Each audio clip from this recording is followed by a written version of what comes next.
அப்போது சிறுவனாக இருந்த முருகப்பெருமான் பிரம்மனிடம், நீர் படைப்பு தொழில் செய்கிறீரே, உமக்கு அதன் மூல மந்திரமான ஓம் என்ற பிரணவத்தின் பொருள் தெரியுமா என்று கேட்டார். படைப்பு கடவுளுக்கே அந்த ரகசியம் தெரியவில்லை. இதனால் கோபமடைந்த முருகன் பிரம்மனை சிறையில் அடைத்தார்.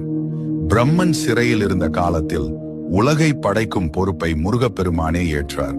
அவர் உயிர்களை படைக்கும் போது ஒரு விசித்திரமான முறையை கையாண்டார்.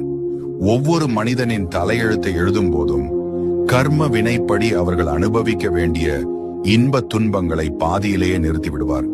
அந்த பாதி எழுத்து ஏன்? தேவர்கள் இதை கண்டு குழம்பி, முருகா, விதியை ஏன் முழுமையாக எழுதாமல் பாதியிலேயே விடுகிறீர்கள் என்று கேட்டார்கள். அதற்கு முருகப்பெருமான் சொன்ன பதில்தான் ஆன்மீக ரகசியம். நான் விதியை முழுமையாக எழுதிவிட்டால் அந்த விதிக்கு நானே கட்டுப்பட வேண்டி வரும்.